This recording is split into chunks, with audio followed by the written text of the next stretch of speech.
Hello my dear friends, कैसे हैं। आज का वीडियो लेकर आया हूं कक्षा 8 के स्टूडेंट्स के लिए। विषय है सामाजिक विज्ञान। पूर्णांक है 80 अंक। समय है 2 घंटे 30 मिनट। इसी पैटर्न पर आपके एग्ज़ाम में पेपर आने वाला है। बिल्कुल लेटेस्ट पैटर्न है। तो शुरुआत करेंगे। नोट दे रखा है, देखिए। सभी प्रश्न करने अनिवार्य हैं। सभी प्रश्नों का अंकभार उनके सामने अंकित है। प्रश्नों के सामने उनके अंक लिखे हुए हैं कि कितने कितने नंबर के ये प्रश्न हैं। खंड ए, ये पूरा पेपर खंड में बटा हुआ है, 4 खंडों में। तो सबसे पहले शुरुआत हो रही है खंड ए से, पार्ट ए से। पहला प्रश्न है बहुवैकल्पिक प्रश्न।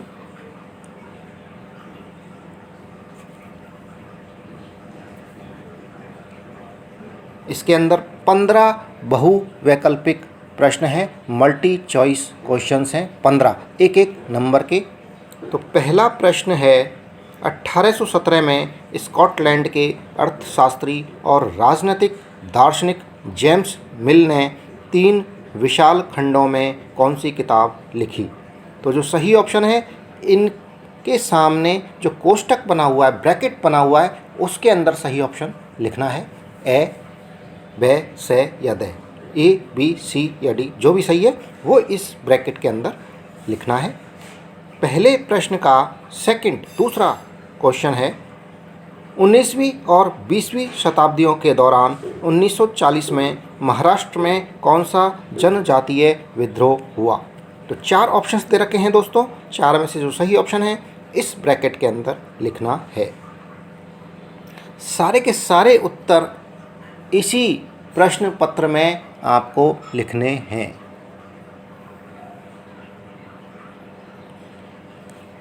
तीसरा प्रश्न है, स्वामी विवेकानंद का मूल नाम क्या था।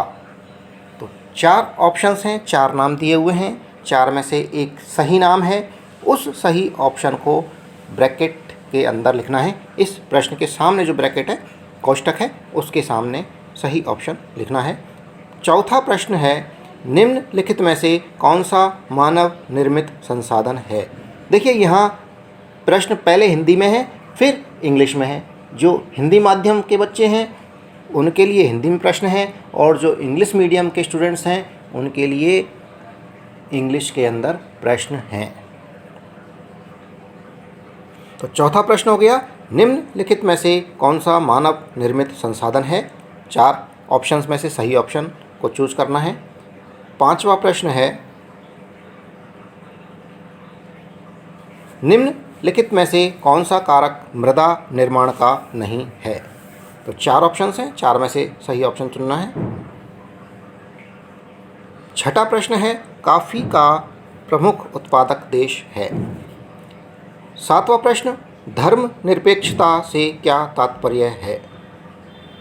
4 ऑप्शंस हैं सब में। 8वां प्रश्न, प्राचीन भारत में कितने स्थानीय कानून थे।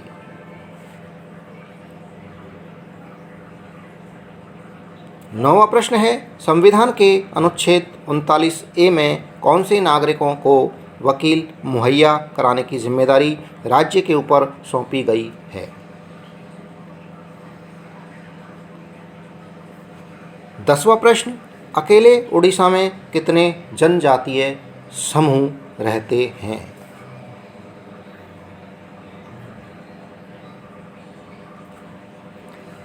11वां प्रश्न है, निम्न में से हुरडा सम्मेलन की अध्यक्षता किसने की थी। 12वां प्रश्न, राजस्थान में 1857 की क्रांति का प्रारंभ सर्वप्रथम कहाँ हुआ।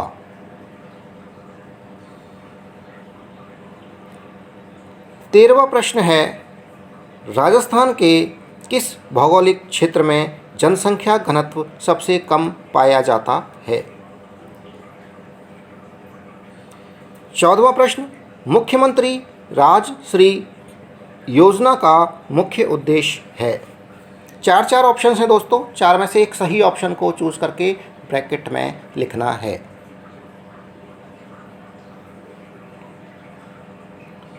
15वां प्रश्न है, हमारे देश में किस संविधान संशोधन विधेयक में पंचायती राज व्यवस्था को अपनाया? ये पहले प्रश्न के 15 बहुविकल्पात्मक प्रश्न थे। एक प्रश्न संख्या 2 में 8 रिक्त स्थान भरने वाले प्रश्न हैं, एक एक अंक के प्रश्न हैं। पहला प्रश्न है, असम के आदिवासी रिक्त स्थान में काम करने के लिए जाने लगे। तो रिक्त स्थान में आएगा या तो कोयला खदानों या चाय बागानों, दोनों में से एक आएगा। दूसरा प्रश्न है, ब्रिटिश संसद ने 1858 में एक नया कानून पारित किया और ईस्ट इंडिया कंपनी के सारे अधिकार रिक्त स्थान के हाथ में सौंप दिए। तो किसके हाथ में सौंपे? ब्रिटिश साम्राज्य के हाथों में या ब्रिटिश सैनिक के हाथ में ये कानून बनाया था। तीसरा प्रश्न है, भारत एक धर्मनिरपेक्ष ब्लैंक स्पेस रिक्त स्थान में देश आएगा या राज्य आएगा? भारत एक धर्मनिरपेक्ष देश है या राज्य है? चौथा प्रश्न है, घरेलू हिंसा महिला सुरक्षा कानून रिक्त स्थान से लागू हुआ, कौन से सन में लागू हुआ? 2002 में या 2006 में? पांचवा प्रश्न है, सतत विकास लक्ष्य में रिक्त स्थान लक्ष्यों का चयन किया गया, 17 या 19? ये ब्रैकेट में सामने जो लिखे हुए हैं इनमें से एक ऑप्शन आएगा। छठा प्रश्न है, हाड़ौती के प्रमुख मंदिरों में से कमलेश्वर महादेव का मंदिर रिक्त स्थान में स्थित है। तो यहाँ देखिए कोटा दे रखा है और बूंदी दे रखा है, कोटा में स्थित है या बूंदी में, दोनों में से जो सही शब्द है वो इस रिक्त स्थान में भरना है। सातवां प्रश्न है, कम वर्षा वाले रिक्त स्थान प्रदेशों में कटीली झाड़ियाँ व गुल्म उगते हैं। तो कौन से प्रदेशों में? शुष्क या अर्ध शुष्क प्रदेशों में। आठवां प्रश्न है, चूना, पत्थर, अभ्रक और जिप्सम रिक्त स्थान खनिजों के उदाहरण हैं। ये धात्विक खनिजों के उदाहरण हैं या अधात्विक खनिजों के उदाहरण हैं? धात्विक आएगा या अधात्विक आएगा, यहाँ लिखना है रिक्त स्थान में। अब है प्रश्न संख्या 3, निम्नलिखित दिए गए वाक्यों को पढ़कर सही पर सही का निशान लगाइए और गलत पर क्रॉस का निशान लगाइए। 7 कथन दे रखे हैं, 7 कथन में से जो कथन सही है उसके आगे ब्रैकेट में टिक लगाना है, सही का निशान, और जो कथन गलत है उसके सामने ब्रैकेट में क्रॉस का निशान लगाना है।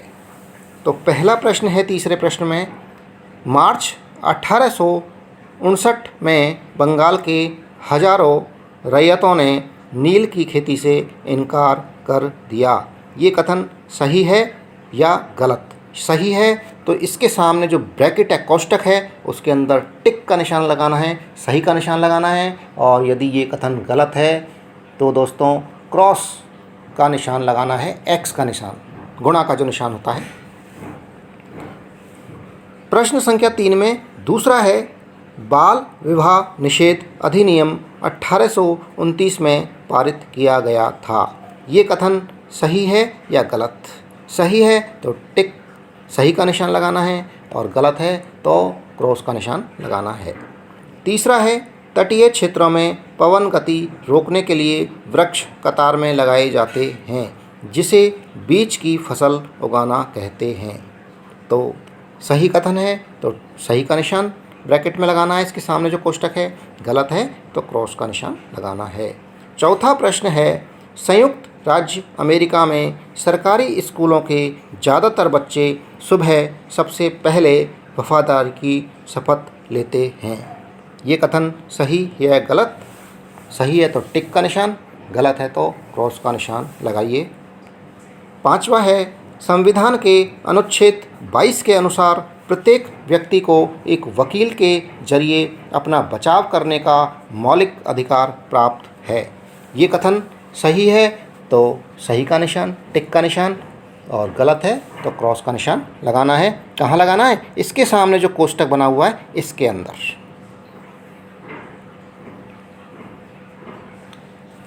तीसरे प्रश्न का छठा है, भारत में लगभग 500 से अधिक आदिवासी समूह हैं। ये कथन सही है तो सही का निशान, गलत है तो क्रॉस का निशान लगाना है। सातवां प्रश्न, कोटा में 1857 की क्रांति का नेतृत्व ठाकुर कुशाल सिंह चंपावत द्वारा किया गया। ये कथन सही है तो सही का निशान, गलत है तो क्रॉस का निशान लगाना है। अब आ गया है प्रश्न संख्या 4। स्तंभ ए को स्तंभ ब से सुमेलित कीजिए। Match the column A with column B. यहाँ 2 कॉलम बने हुए हैं। पहले कॉलम में पहला है राजा राम मोहन राय, दूसरा है विश्व में तांबे का अग्रणी उत्पादक, तीसरा है महाराणा प्रताप हवाई अड्डा, चौथा है मृदा अपरदन को रोकना, पांचवा खाटू श्याम जी का मंदिर। ये देखिए खाटू श्याम जी का मंदिर जैसे कहाँ है? सीकर में है, तो पांचवे को मिलान करेंगे पहले से। इस तरह से राजा राम मोहन राय का संबंध यहाँ स्तंभ ब में कॉलम बी में देख लीजिए कहाँ किससे है, उससे इनका आपस में मिलान करना है।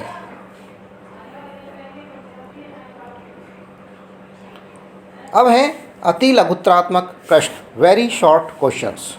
क्वेश्चन नंबर 5, प्रश्न संख्या 5। भारत का मानचित्र बनाने के लिए रॉबर्ट क्लाइव ने किसको पहली बार नियुक्त किया? एक एक अंक के प्रश्न हैं, यहाँ उत्तर लिखना है इसका। प्रश्न संख्या 6, 1819 से 1826 तक मद्रास का गवर्नर कौन था? उत्तर लिखना है इसका, यहाँ जगह जो है उसके अंदर। प्रश्न संख्या 7, प्राकृतिक संसाधन कहाँ से प्राप्त होते हैं? प्रश्न संख्या 8, जल संग्रहण के कोई 2 उपाय लिखिए। प्रश्न संख्या 9, कानून बनाने में सबसे महत्वपूर्ण भूमिका किसकी होती है?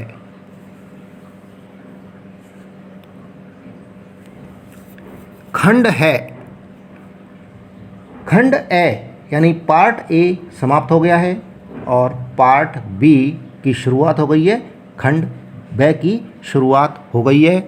लघुत्रात्मक प्रश्नों से प्रश्न संख्या 10 से प्रश्न संख्या 17 तक खंड ब में है। प्रश्न संख्या 10, बंगाल के नवाबों और ईस्ट इंडिया कंपनी के बीच किन बातों पर विवाद थे? कोई 3 कारण लिखने हैं। 3 अंक का प्रश्न है। 1 लिखेंगे तो 1 नंबर मिलेगा, 2 विवाद लिख देंगे तो 2 अंक मिल जाएंगे, तीनों लिख देंगे तो 3 अंक आपको मिल जाएंगे। प्रश्न संख्या 11, 1857 की बगावत के फलस्वरूप अंग्रेज़ों ने अपनी नीतियां किस तरह बदली? कोई 3 नीतियां लिखें। तो 3 अंक का प्रश्न है।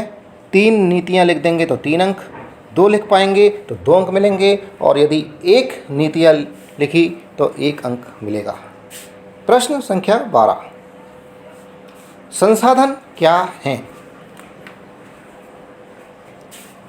उत्तर लिखने के लिए जगह है आपके पास, ये यहाँ पर लिखना है।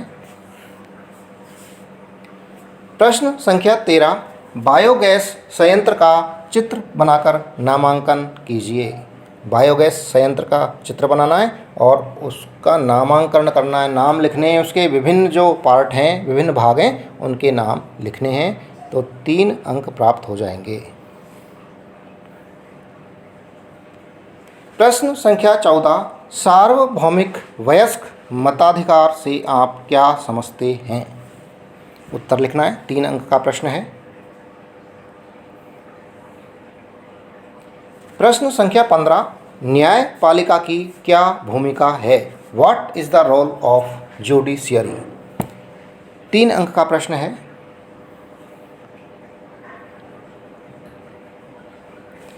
प्रश्न संख्या 16, राजस्थान के मानचित्र में निम्न सूती वस्त्र के उद्योगों के स्थलों को दर्शाइए।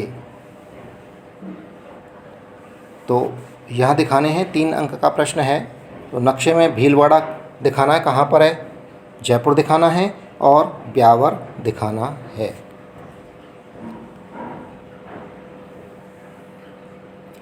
प्रश्न संख्या 17, साइबर सुरक्षा के उपाय बताइए। कोई 3 उपाय बताने हैं, 3 उपाय बताएंगे तो 3 अंक आपको प्राप्त हो जाएंगे।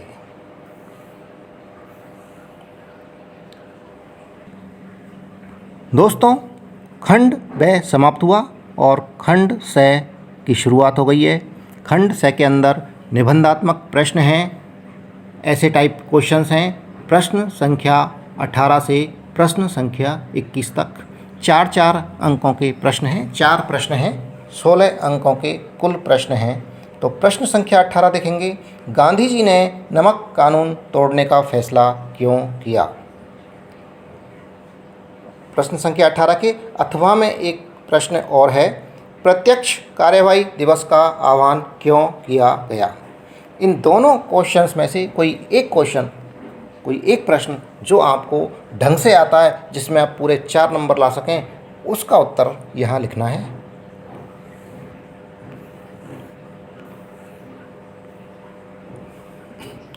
प्रश्न संख्या 19, विश्व में की जाने वाली कृषि को किन किन आधार पर निर्वाह कृषि और वाणिज्यिक कृषि में वर्गीकृत किया गया है? अथवा में एक प्रश्न और है, भारत के किसी कृषि फार्म की गतिविधियों का वर्णन करो। तो अथवा के 2 क्वेश्चनों में क्या होता है कि एक क्वेश्चन करना है जो सही तरीके से अच्छी तरह से आता है, जिसमें पूरे के पूरे मार्क्स आपको मिल जाएं, वो क्वेश्चन आपको करना है।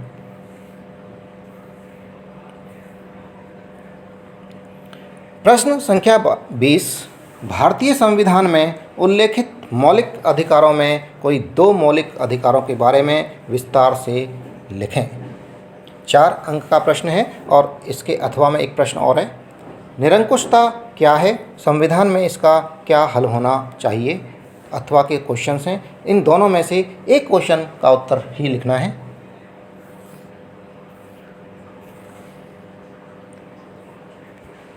प्रश्न संख्या 21, राजस्थान का एकीकरण कितने चरणों में संपन्न हुआ? मत्स्य संघ में कौन कौन सी रियासतें शामिल थी? अथवा में प्रश्न है, चतुर्थ चरण में वृहद राजस्थान में सम्मिलित रियासतों के नाम बताइए। 4 अंक का प्रश्न है। अथवा में है प्रश्न, जो भी प्रश्न आपको अच्छी तरह से आता है उसका उत्तर लिखना है। और दोस्तों, इसी के साथ में ये वीडियो समाप्त हुआ। जो चैनल पर नए हैं वो चैनल को सब्सक्राइब ज़रूर कर लें। वीडियो पसंद आ रहा है तो वीडियो को लाइक कर लें। धन्यवाद, थैंक यू।